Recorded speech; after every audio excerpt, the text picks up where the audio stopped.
Bonjour. Mardi 31 décembre, c'est l'ultime cadeau de 2024. Et celui-là, c'est un vrai cadeau. Il n'y a pas de nouveau transit astrologique.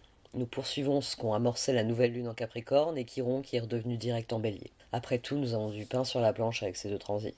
J'en profite pour vous souhaiter une très belle fin d'année. Je vous remercie de votre écoute, de votre soutien ainsi que pour tous vos encouragements. Comme vous avez pu le voir au cours de ces dernières semaines, je propose des nouveautés, je m'efforce d'améliorer constamment la qualité des vidéos. J'aimerais arriver à un rythme optimal me permettant de proposer des idées qui ne sont pour l'instant que des projets prometteurs.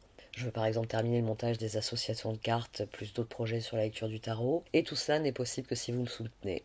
Je sais, je parle rarement ainsi, peut-être parce que j'ai tant entendu ce discours par d'autres créateurs que j'ai envie de vous l'épargner. Mais je vais profiter de cette occasion pour le redire. Sans soutien de la part des personnes qui apprécient son travail, aucun créateur ne peut continuer à fournir un travail qui est insuffisamment rémunéré. Ainsi, mes travaux de traduction et de montage en freelance pour d'autres créateurs ne me laissent pas toujours le temps d'élaborer davantage mes projets ou de proposer plus de tirages. Donc pour vous me soutenir, dites-vous que c'est comme pour les autres créateurs, marquez votre appréciation avec le pouce bleu, un commentaire, partagez autour de vous, auprès autant de personnes que vous pouvez, parce que plus les vidéos sont vues, plus l'algorithme nous propose, et plus nous sommes susceptibles tous d'être rémunérés à hauteur de ce que nous produisons.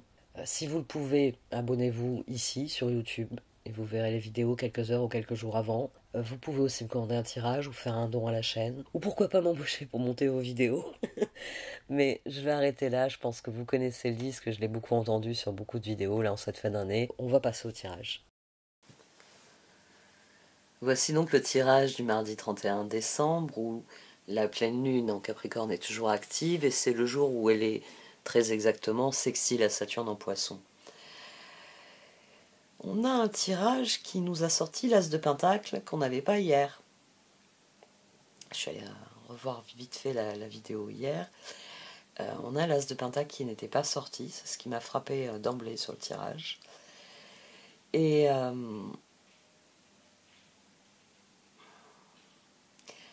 j'ai envie de dire, ça reste dans la droite ligne de ce qu'on a eu ces derniers jours.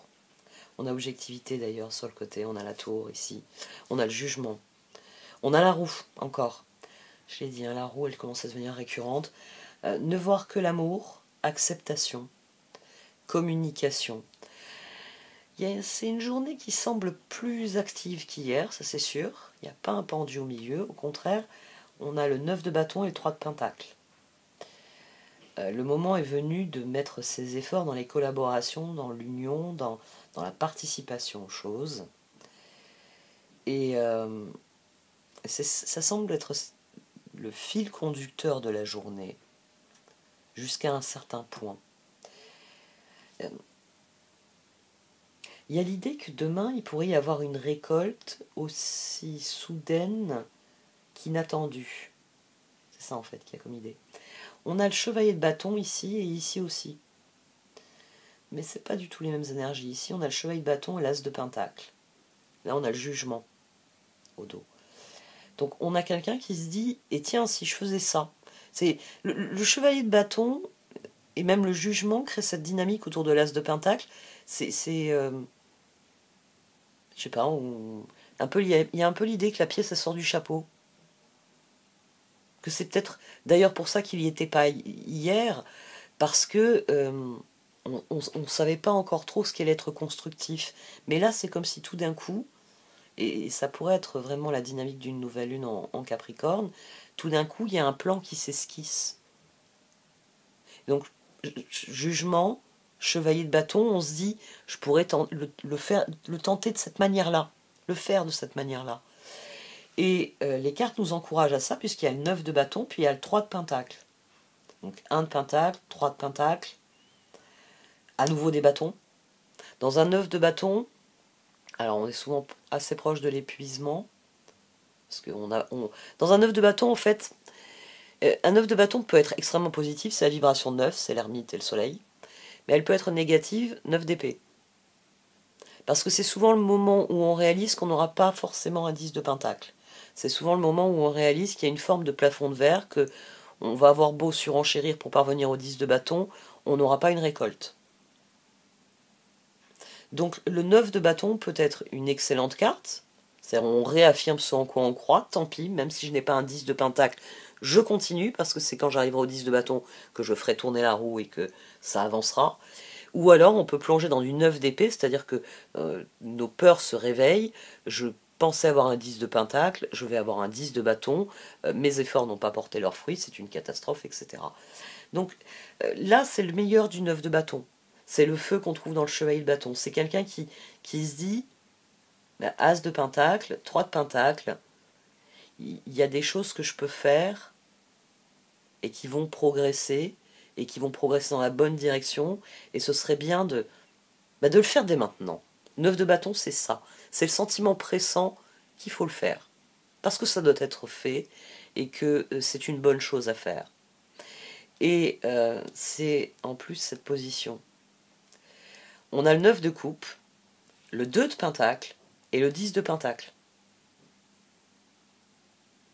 Et ça, je trouve ça très intéressant parce qu'on a à nouveau cette vibration 9, le 9 de coupe. Dans le 9 de coupe, on a justement... c'est un peu pour ça que j'ai développé comme ça. Donc je vous ai dit, dans le 9 de bâton, soit on y croit, on se dit, bon bah tant pis, ce sera un 10 de bâton, j'ai atteint le plafond de verre, mais il y aura la roue qui va tourner, et le coup d'après, j'aurai mon 10 de pentacle. Donc on est dans du 9 de coupe, on est dans le sentiment, et dans le 9 de pentacle, on est dans le sentiment d'être parfaitement à sa place, et qu'on a on a accompli ce qu'on doit accomplir et qu'on n'a pas besoin d'un 10 de pentacle pour nous dire qu'on a bien fait les choses, soit on peut tomber dans le 9 d'épée. Donc le mécanisme inverse, comme je vous disais il y a quelques minutes, celui où on se dit j'aurai jamais ce que je veux. 9 de coupe ici vient surenchérir sur ce 9 de bâton. Il vient vraiment dire qu'on choisit de voir le bon côté, qu'on décide que le mieux à faire, c'est d'y croire, et que plus on y croira, et plus ça fonctionnera. C'est de la pensée positive, là, ce 9 de bâton et ce 9 de coupe. C'est de la pensée positive, à l'état pur. C'est un chevalier de bâton qui se dit, as de pentacle, jugement, il se dit, ça, ce serait possible. Et ça, ce serait concret, ça se concrétiserait. Et j'ai bien fait de regarder, puisque hier, on avait amitié. Donc là, j'ai envie de dire, il y a quelqu'un qui, la nuit portant conseil, s'est dit, il y a tel ami avec qui je pourrais développer tel ou tel projet, avec qui je pourrais développer telle ou telle réflexion, telle ou telle idée, mettre en commun telle ou telle ressource. Et là, 9 de bâton, 3 de pentacle, à mon sens, c'est le moment où on passe à l'action. C'est pour ça qu'ici, 9 de coupe, 2 de pentacle, mais aussi 10 de pentacle. Ça, c'est intéressant parce que 9 de coupe, 2 de pentacle, ça montre qu'on est prêt à faire les efforts en direction de ce 3 de pentacle. Ça montre, j'ai envie de dire, le mouvement vers l'autre. C'est l'énergie de 2. Et le 10 de pentacle qui vient dessus, à mon sens, c'est la passerelle. Ça vous dit que vous n'aurez du 10 de pentacle que si vous en passez par le 3 de pentacle, par le 10 de bâton. Bah oui, parce que 10 de bâton et 3 de pentacle, ça me fait quoi? Ça me fait transformation. Là, j'ai 9 et 3, 12, j'ai à nouveau le pendu. Le prochain stade, c'est le moment où il y aura une transformation parce que 3 de pentacle.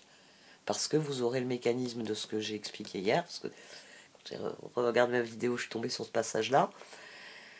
Et oui, les amis qui sont d'authentiques amants. C'est-à-dire que, voilà, la relation est ce qu'elle doit être, elle est parfaitement équilibrée et équilibrante, harmonieuse. Ça, je vais en parler après. Là, on a la roue. Donc, plus vous travaillerez en direction de quelque chose de constructif avec les autres, plus vous ferez... Le 10 de pentacle, c'est la garantie que la roue va tourner, et cette roue qui tourne, c'est la garantie qu'un jour, vous aurez le 10 de pentacle.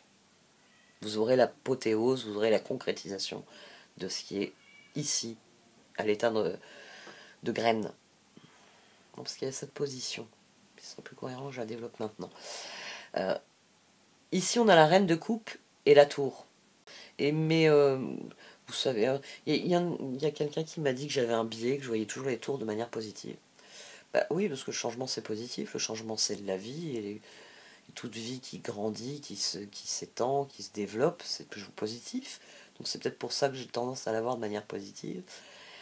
Mais reine de coupe tour, bon, pour certains il peut y avoir du vague à l'âme en fin de journée, c'est-à-dire que le jugement le dit aussi. De la même manière qu'ici, il nous dit qu'il y a un moyen qui est possible, ici, c'est peut-être le moment où vous réalisez que votre monde ne sera plus jamais pareil. Parce que, comme je l'ai déjà expliqué, quand vous vous positionnez différemment sur le jeu d'échecs, la partie ne se déroule plus de la même manière ensuite. Et l'exemple du jeu d'échecs est très bien parce que il y a différents types d'ouvertures. Il y en a qui sont très célèbres. C'est selon comment vous allez déplacer vos premiers pions, vous donner une indication sur la façon dont vous appréhendez le plateau de jeu, la façon dont vous concevez le jeu en lui-même. C'est pour ça que c'est souvent les premiers coups où tout le monde est là à regarder en disant il fait une entrée comme ceci, il fait une entrée comme cela. Parce que la façon dont vous vous positionnez dit à l'autre qui vous êtes et où vous allez. On en revient aux amants. Bah oui, si vous dites que, je sais pas moi, vous êtes perché sur un muret, vous êtes au téléphone avec quelqu'un qui est dans votre dos, vous le savez pas, vous lui dites ah, mais là je peux pas parler plus longtemps, je suis perché sur un muret, il faut que j'en descende. Alors qu'en fait vous êtes confortablement assis à la terrasse d'un café, euh, bon c'est le genre à me raconter des salades quand j'ai le dos tourné. Voilà, voilà, les choses deviennent tellement claires que vous êtes sûr de ne pas être face à quelqu'un qui les amant. Donc, la tour ici, oui, ça, il peut y avoir un côté un peu difficile. En plus, bon, voilà, 31 décembre, hein, je vous présenterai mes vœux demain. Euh, donc il peut y avoir du vague à l'âme, il peut y avoir la conscience que le monde ne sera plus pareil, parce que vous avez décidé d'opérer des changements dans votre monde. Mais à mon sens, enfin, moi je reste sur quelque chose de positif. Sur la prise de conscience que le changement, faut l'accueillir quelque part. C'est une reine de coupe hein, qui fait le tour. Donc c'est vrai qu'émotionnellement, ça peut être difficile.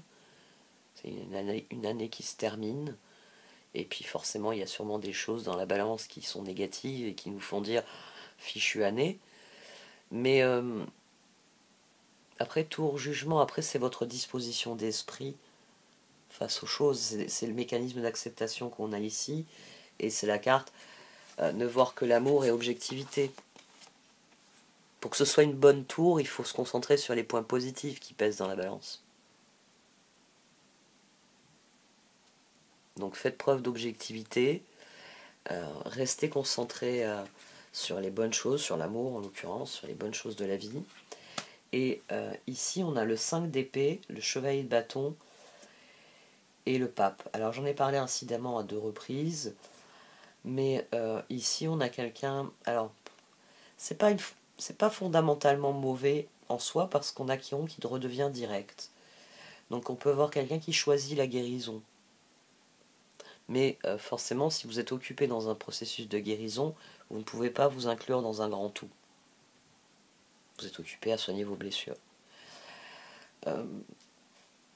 Ça peut être aussi quelqu'un qui s'enferme, parce que 5D, c'est la position négative. Donc ce chevalier de bâton, l'ermite, ça peut être une réaffirmation des erreurs. Ça peut être quelqu'un qui 5 d'épée n'y arrive pas, mais se dit je vais essayer encore. Ben, oui, ça marche pas. Ça fait 10 fois que je donne des coups de pied dedans, ça démarre pas. Mais je vais encore donner des coups de pied dedans. On verra bien. Et puis si à un moment donné je me fracture quelque chose, je n'ai pas tellement besoin de mes doigts de pied. Si. Voilà, on peut avoir ça. On peut avoir un mécanisme de quelqu'un qui s'enferre dans le 5 d'épée. Parce que, bon, c'est le pape, c'est la même vibration de 5. Mais on a la roue. Hein. On a la roue.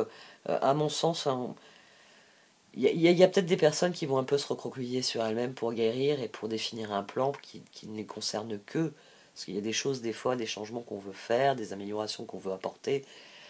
Il peut y avoir la tentation de se replier un peu sur soi pour s'occuper de soi. Mais c'est vrai que les cartes, les positions nous disent que même si le monde va être chamboulé, il faut opter pour l'union, il faut opter pour la collaboration. C'est là que se trouve l'avenir. Là j'ai la justice, 9 et 2, 11. Et là j'ai le pendu, 10 et 2, 12. Donc, une fois encore, les cartes Alors là, elles nous disent qu'on a de la marge de manœuvre, parce que dans un 9 de bâton, normalement, on fait des trucs. Hein. Puis dans un 3 de pentacle, normalement, c'est le principe, c'est nourrir la collaboration. Mais on a encore des énergies qui nous disent, bon, voilà, Mars rétrograde, Jupiter rétrograde, ne t'attends pas à récolter les fruits dès maintenant. C'est peut-être aussi une part de la prise de conscience. Toujours est-il qu'il faut être dans l'acceptation. Alors, communication. Ben, si vous devez initier des nouvelles collaborations, si vous voulez développer des choses avec des gens, à mon sens, bon, la communication va être un atout demain, oui. Elle va être un atout dans le sens que la dynamique de nouvelle année peut permettre de dire certaines choses. Avec 2025 qui arrive, j'ai décidé de... Soyez le plus objectif possible dans votre communication. Je l'ai souvent dit, c'est parfois difficile de dire je veux faire tel changement parce que les personnes autour de vous, elles n'ont pas envie que vous le fassiez, ça va les enquiquiner. Le meilleur exemple que je dis, c'est parfois je veux faire telle activité, donc dorénavant je ne serai pas là de telle heure à telle heure, tel jour de la semaine. Bon, ça peut enquiquiner vos enfants de ne pas pouvoir compter sur vous pour les aider aux devoirs. Ça peut embêter Chéri Chéri qui est obligé de rentrer et de gérer le repas. Il peut y avoir voilà, des plaintes qui sont en quelque sorte légitimes. C'est votre changement, il les impacte. Donc plus vous serez objectif, et plus il sera facile de voir qu'est-ce qui les impacte vraiment, et dans quelle mesure il faut limiter cet impact. Voilà, si j'ai envie de dire votre présence est requise pour X ou X raison, il peut y avoir des motifs un peu légitimes qui vous font dire, bon, peut-être falloir trouver un autre jour pour cette activité. Mais une fois que vous avez dit avec objectivité, je veux me livrer à telle activité parce que c'est nécessaire à mon évolution, à mon épanouissement, ça peut être pour toutes les raisons que vous voulez. Voilà, vous pouvez faire un tri parce que bon, il y a un peu cette idée qu'il y a un débordement émotionnel comme en fin de journée. Donc ayez une communication objective. C'est pas j'ai envie de me barrer de la maison plusieurs heures par jour. C'est voilà, j'ai toujours voulu apprendre ceci ou j'ai toujours voulu pratiquer telle activité, etc. C'est plus vous serez objectif, à mon sens, ne voir que l'amour, mais ça va aussi dans un sens objectif, hein, finalement. Parce que, enfin, être amoureux et objectif, ça me semble pouvoir aller de pair. Parce que dans l'objectivité, c'est peut-être aussi parce que là, j'ai envie de dire, une communication objective, c'est une communication qui est avant tout honnête. Je te dis les choses pour ce qu'elles sont. Je me montre objectif, je te donne des faits. Vous voyez? Donc, ne voir que l'amour, l'honnêteté et l'amour, c'est un petit peu nécessaire, quoi. Ça aille de pair. Je crois que j'ai fait le tour. Bon, de toute façon, il faudra accepter ce qui nous réserve cette journée, cette dernière journée de l'année. Acceptation. Voyez les autres et vous-même à travers le regard des anges, dans l'amour inconditionnel et l'acceptation. Ainsi, vous inspirerez et élèverez chacun vers son plus haut potentiel. Bon, mais c'est dit. À l'année prochaine.